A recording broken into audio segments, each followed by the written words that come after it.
واجب القدر والاحترام زما عزتمند ورونو دا الله تبارک و تعالی بشمار احسانات دی. آغا خلاق عظیم ذات لا یزال منان اللہ محسن اعظم آغا کریم اللہ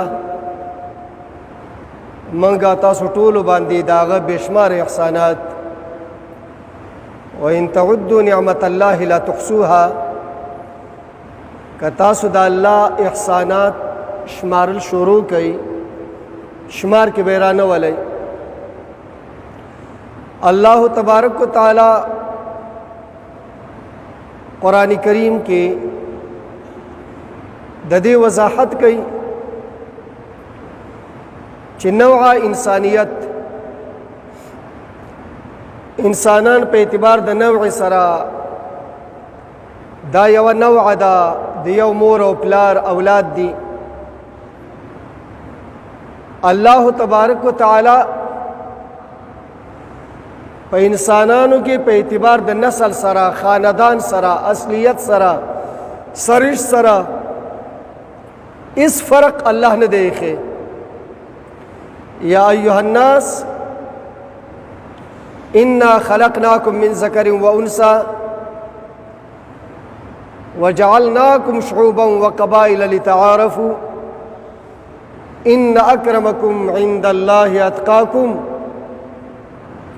اے خلقو ما تاسو د یو سړي د یو ښځې نه پیدا کړی یې. آدم علیه السلام حوا علیہ السلام وجعلناکم شعوبا وقبائل لتعارفوا. ما پتا سکے قومنا فرقی خاندانونا قبیلی جوڑی کری دی. دا پختون دے دا پنجابی دے دا ہندوستانی دے دا سندھی دے دا بلوچی دے دا فلان کې خیل دے پدې کې غوړه خیل نشته. وجعلناکم شعوبا وقبائل لتعارفوا دا صرف د تعارف په بنا باندې پیژنګلۍ په بنا باندې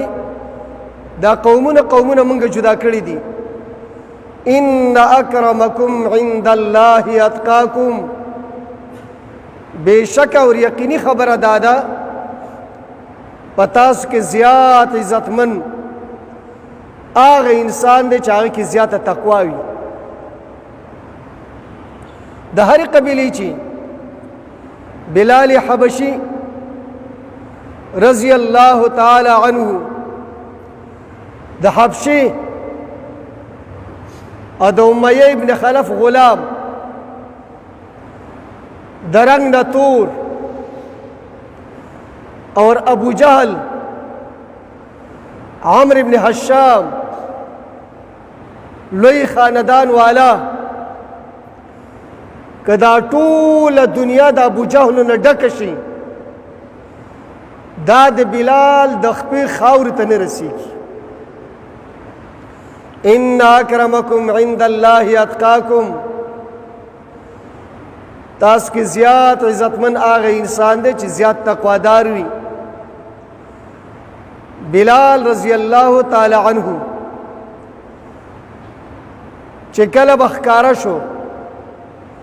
او عمر ابن خطاب رضی اللہ تعالی عنہ با تشریف فرماو. عمر بناستو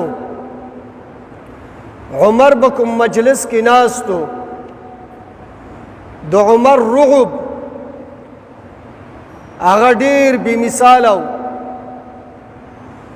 کله به بلال ښکاره شو حضرت عمر به پاسېده خپل څادر به په ځمکه وغوړولو.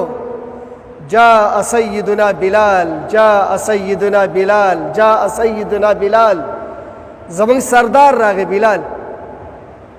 زمونږ سردار راغی بلال.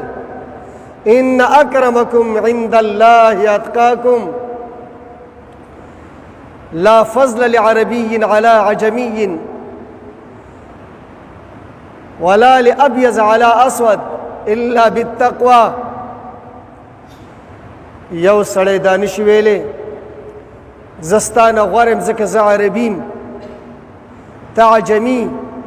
زه غوړم ځکه زه عجمیم، ته عربي. زه سپینیم ته توري. الا بالتقوى، مگر په تقوا سره. افضلیت، اکرمیت، اشرفیت، رتبه علیا، مقام اعلی دا میلاویږي په تقوا سره.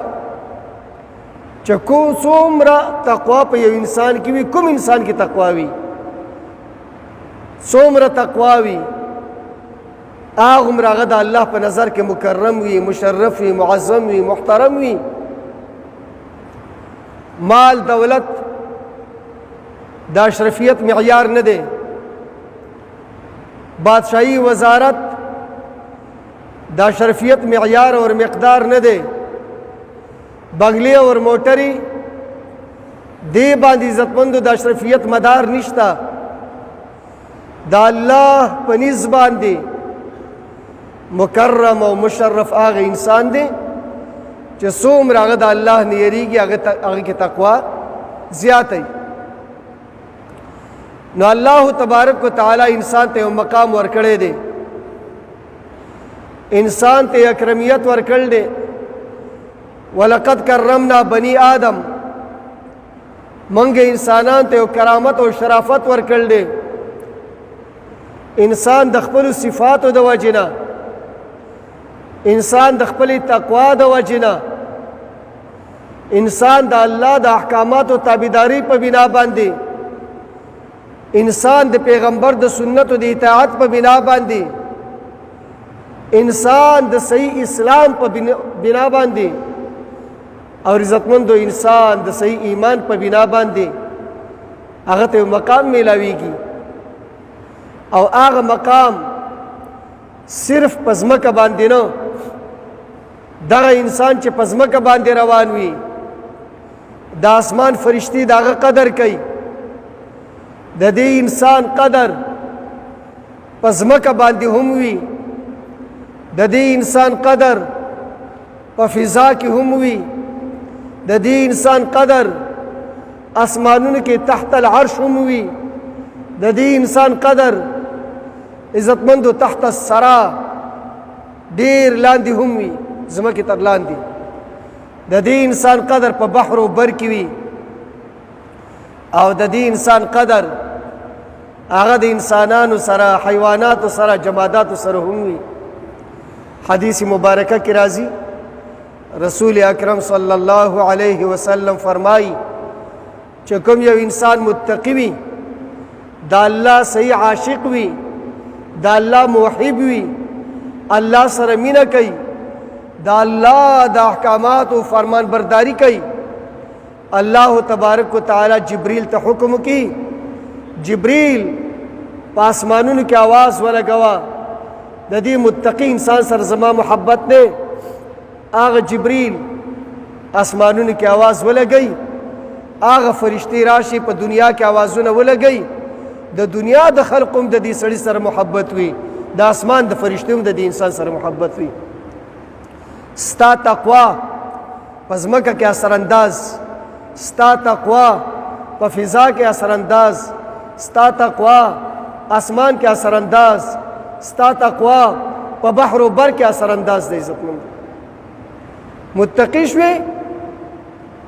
بس کامیاب شو. ابراهیم ابن ادهم رحمه الله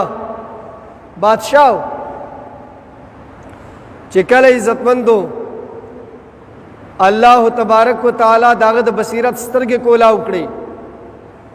ابراهیم ابن ادهم ته بصیرت میلاو شو. ابراهیم ابن ادهم بادشاہی په ملنګۍ سره بدل کړه، بادشاہی ملنګۍ سره بدل کړه، او په هغه ملنګۍ کې هغه ته یو خون او لذت میلاوېدلو. انسان چې کله متقی وي هغه ته په تقوا کې یو خوند میلاویږي. صحابه کرام رضوان الله تعالی علیهم اجمعین یو صحابي مز باندې ولاړ دی، هغه صحابي باندې غشي لګيږي، بدن سوره سوره کیږي، هغه د الله سره خبرې کوي، د خپل معشوق سره خبرې کوي، هغه د غشو پروا نه کوي. یو خو زمونږ استاد مز دی، په مز باندې ولاړیو، یو ماشراله زمونږ په غوږ باندې کېناستله، تړق او تړوق، کله یو ځای و کله بل ځای و، کله خپې په ځمکه راکاږو، درزه دروزه شروع ده ځکه ماشی راغلی دی. یو خو زمونږ استاد مزونه دي، یو د صحابه کرامو مزونه و، عشق والا محبت والا صحابي په مز باندې ولاړ دی، غشي داغه په بدن باندې لګي، داغه بدن سورې کوي ویني کوي، کله سلام ګرځي، بل صحابي بیدار کړو، هغه ودا څه وشو؟ وای دا ما باندې غشي لګېدل، وای تاسو نه بیدارولم، هغه زړه مې دا نه غوښتله چې زه مز مات کم، ما خپل مز پوره کړو او د هغې نه مې وروسته ته بیدار کړلې. د حضرت علي رضی الله تعالی عنه په بدن کې غشی تلی و، غشی په بدن کې ډېر اسانۍ سره سي چې راوباسي، هغه د غوښې قطرې د ځان سره راوباسي. هغې زمانه کې اپریشن طرز و طریقه نه وه، صحابه کرامو سوچ او فکر کولو چې د حضرت علي رضی الله تعالی عنه د بدن نه په کومې طریقې سره غشی راوباسو. په دې باندې فیصله وشوله چې کله حضرت علي په مز باندې ودرېږي، موږ به د بدن نه غشی راوباسو، دی په ځان باندې بیا نه پوهېږي. چې کله حضرت علي رضی الله تعالی عنه مز باندې ودرېدله، صحابه کرامو غشی راوباسله، حضرت علي رضی الله تعالی عنه کله سلام ګرځي، صحابه کرامو ته وایي ځکه ناست یئ، زما د بدن نه غشی وباسئ، هغوی هغه موږ ویستلی دی. دې ته مز وایي، دا یو عشق، دا تقوا. چا کې تقوا پیدا شوه هغه ته یو روحانیت میلاو شو، چا کې تقوا پیدا شوه هغه ته یو بصیرت میلاو شو، چا کې تقوا پیدا شوه هغه کې یو شجاعت پیدا شو، چا کې تقوا پیدا شوه الله باندې توکل او اعتماد پیدا شو، چا کې تقوا پیدا شوه داغه توجه الی آخرت ګرځي، دنیا نه ډېر اوچت شي. دنیا څه شی دی؟ نن عزتمندو زمونږ د دنیا سره ډېر زیات زړه لګېدلی دی. حب دنیا حب دنیا حب دنیا، دغه دنیا انسانی کرامت ختم کو، دغه دنیا انسانی شرافت ختم کو، دغه دنیا انسانی اعتماد ختم کو، دغه دنیا انسانی اخوت ختم کو، دغه دنیا انسانی قدر و مقدار اور معیار ختم کو، دغه دنیا رونه د رونو نه جدا کړل. د دنیا محبت، ولقد کرمنا بنی آدم، منګه انسان ته مقام ورکړی دی، هغه کرامت اور شرافت چې په کومو صفاتو باندې انسان ته میلاوېدل په تقوا سره، عام طور باندې عزتمند موجوده معاشره کې تقوا نشته الا ماشاء الله. ډېر خلق داسې د هغو کې شته، لیکن عزتمند عام طور باندې معاشره هغه د دې نه خالی ده. امام غزالی رحمه الله نه چا تپوس وکړو، ډېر لوی امام دی، امام غزالی ډېر لوی شخصیت دی. امام غزالی رحمت الله علیه نه چا تپوس وکړلو، وی انسانی کرامت د کومو صفاتو سره تړلې دی؟ انسان کې کرامت کله راځي؟ امام غزالی رحمه الله فرمایلو، الکریم اذا قدر عفا و اذا وعد وفا و اذا اعطا زاد علی منتهى الرجا کریم سړی هغه دی اذا قدر عفا چې کله څوک ورسره ظلم وکړي او دی په هغه باندې قادر شي د خپل ظلم بدلا اخیستی شي عفا هغه معافي کوي ستا نه زه بدلا نه اخلم موجوده انسانیت طرز و انداز ته ګورئ او عزتمندو نسل انسانیت ته ګورئ الله په نسل انسانیت کې شرافت ایښی دی نن زمونږ حالات دا دي د چا ذات ته د غصه راله د هغه د چرګې نه غصه وباسي چرګې سره ظلم کې زه غیرتین د هغه د ناپوهه بچي سره ظلم کې زه غیرتین امام غزالی رحمت الله علیه فرمایي اذا قدر عفا چې کله دی قادر شي هغه معاف کړي کله د ده په پنجو کې راشي کله د ده قبضه قدرت کې راشي کله د ده تر لاندې راشي عفا هغه ته ما ته معاف کړی رسول اکرم صلی الله علیه وسلم چې کله مکه معظمه فتح کړله هر یو سړی یریدله ما ته به سزا راکوي ما د پیغمبر په دشمنی کې قصر نه دی کړی ما د پیغمبر سره مکمل دشمنی کړې ده کوشش مې کړی د پیغمبر وینه خراب شي د پیغمبر مقام خراب شي هر یو خپل مال جان طاقت صلاحیت د رسول اکرم صلی الله علیه وسلم مخالفت کې خرج کړو دغه سید الانبیاء فاتحانه انداز باندې په مکې باندې داخل شو 10,000 اسلامی افواج دي 10,000 افراد دي هر یو صحابي هغه صحابي چې د دنیا او د اسمانونو ټول مخلوق را جمع کا د یو صحابي مقام ته نه رسیږي هغه صحابه کرام دي ورسره رسول اکرم صلی الله علیه وسلم اعلان کوي لا تسریب علیکم اليوم لا تسریب علیکم اليوم لا تسریب علیکم اليوم اذا قدر عفا چې کله قادر شي بیا معاف کوي دا د شریف سړي نشانی ده شریف سړي دا نشانی ده موجوده دور انسانیت ستا د چا سره دشمنی ده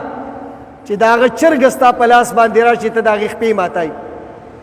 هغې چرګې ته پته نه وي زما وزرې ولې ماتې شوې زما خپې ولې ماتې شوې ما سره ظلم ولې کېږي عزتمندو موجوده انساني اخلاق چاته ستا غصه وي د هغه د کور د 3 کالو 4 کالو 5 کالو بچی ته ونسي کور ته یې بوځي د هغه نه غوښې غوڅایي هغه چغې وباسي د بدن نه وینې څاڅي خپل ګناه نه خبر نه دی نه دی خبره هغه ظلم ورسره ته کوي دا انساني اخلاق دي او چې کله بیا تا باندې زور راشي کما تدین و تدان بیا رامنډې کې مولي صاحب ماله تعویض وکړه ما سره ظلم کېږي څه وکړه تعویض لاله وکړه څه دم درود به ته نه معلوم څه وظایف ما سره ظلم کوي چې څنګه کوي داسې به در سره کېږي څنګه کوي داسې به در سره کېږي امام غزالی رحمت الله علیه فرمایي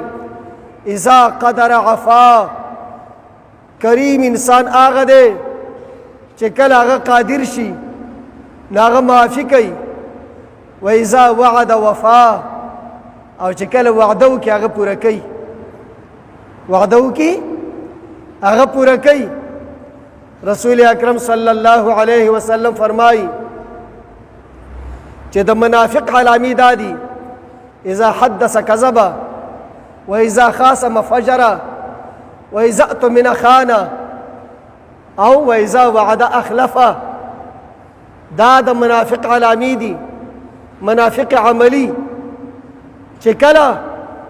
خبرې کوي نو دروغ وایي چې کله په ته اعتماد کې امانت ورسره کېدي هغه خیانت کوي چې کله چا سره جنگ او جګړه وي هغه کنځلې کوي او چې کله وعده وکړي نو هغه ماتې دي ته یوټرن ورته نن سبا وایي که نه دا انسان چې په دې کوناټو باندې واپس راشي دې ته تاسو څه وایئ یوټرن ورته وایئ که نه نه پېژنئ جی دغه ته یوټرن وایي که نه پوه شوې چې دا چې خپل دې لار باندې واپس داسې راشي نو څوک وایي دا څه شی دی وایي دا دې زماني سیاست دی اذا وعد اخلفا دا د اسلام منافقت دی په اسلام کې دا ته ورته سیاست وایي قهقرا په خپل شا باندې راشي دې ته سیاست وایي زمونږ پیغمبر صلی الله علیه وسلم چرته داسې نه دي کړي چې وعده یې کړې ده د هغې خلاف ورزي کړل ده صحابه کرام حضرت معاویه رضی الله تعالی عنه په دور کې حضرت معاویه د کافرانو سره معاهده کړل ده جنگ به نه کوو چې کله معاهده پوره کېدله حضرت معاویه خپل اسلامی افواج سرحداتو باندې بیدار ساتلی وو چې کله ټیم پوره شي چې غدر ونه شي یکدم حمله کوه صحابه کرام ورته داسې هم مه کوه داسې سره د دې نه غدر نه و څه غدر نه و اسلام اسلام دی عزتمندو نن من کې هغه شریفانه اخلاق شته کوم اخلاق کوم صلاحیت کوم صفات چې تا ته عزت درکوي تا ته سکون درکوي معاشره کې عزتمندو اطمینان پیدا کوي هغه صفات خو موږ ذبحه کړي دي هغه موږ پرېښي دي او امام غزالی رحمت الله علیه فرمایي وإذا أعطى زاد على منتهى الرجاء او چې کله څه ورکوي چې څومره امید دی د چاوي د هغې نه زیات ورکوي د هغې نه څه کوي زیات ورکوي دا شریفانه اخلاق دي عزتمندو نن مسلمان د کافرانو په نقشه قدم چې څومره روان وي هغه دې ته کامیابي وي څه ورته وایي ستا امام ستا علم ستا مدرس ستا مبلغ ستا قرآن ستا حدیث ستا مراکز اسلامیه ستا مدارس اسلامیه هغو تا ته کوم سبق درکوي ته کوم طرف ته روان یې